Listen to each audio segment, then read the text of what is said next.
पुराने हथियारों को बेचकर व्यापार करना, नए हथियारों का इस्तेमाल खुद के लिए करना और भविष्य के हथियारों पर काम करना, यही यूरोप और अमेरिका की रणनीति रही है। हालांकि बदलते माहौल नेता टाइप आधा काम मत करो, सब्सक्राइब के साथ साथ बेल आइकॉन भी दबाओ।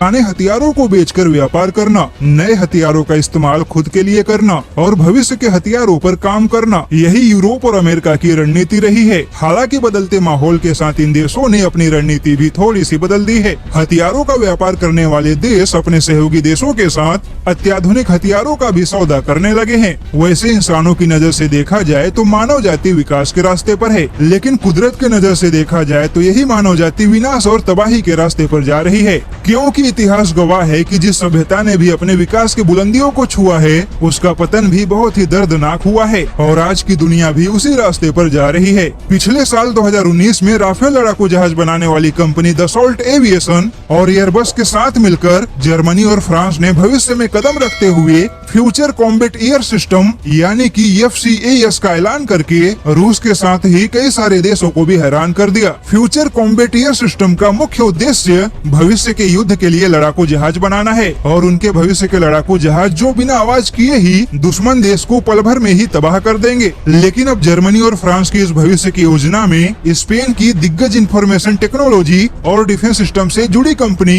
इंद्रा भी शामिल हो गई है, जिस वजह से रूस की चिंता बढ़ गई है। दरअसल रूस इस बात को लेकर चिंतित है कि कहीं यूरोपीय यूनियन भविष्य के लड़ाकू जहाजों के मामले में आगे ना निकल जाए। हालांकि रूस भी भविष्य के हथियारों पर काम कर रहा है, लेकिन रूस के पास ऐसे भरोसेमंद साझेदार नहीं है जो पैसा लगा सके। वहीं चीन रूस के ऐसी परियोजनाओं में पैसा लगाना चाहता है, लेकिन रूस को चीन पर भरोसा नहीं है। वहीं रूस को भारत पर भरोसा तो है, लेकिन भारत ने भारी भरकम बजट की वजह से रूस के भविष्य के परियोजनाओं से फिलहाल दूरी बना के रखी है। जर्मनी और फ्रांस के फ्यूचर कॉम्बैट एयर सिस्टम में स्पेन के शामिल होने से जर्मनी और फ्रांस की योजनाओं को रफ्तार मिलेगी, लेकिन वही रूस ऐसे किसी भी भविष्य की परियोजनाओं में फिलहाल अकेला पड़ चुका है। हालांकि यूरोप और अमेरिका के 1000 कोशिशों के बावजूद रूस भविष्य की मिसाइलों और स्पेस वॉर की तैयारी नेता टाइप आधा काम मत करो, सब्सक्राइब के साथ साथ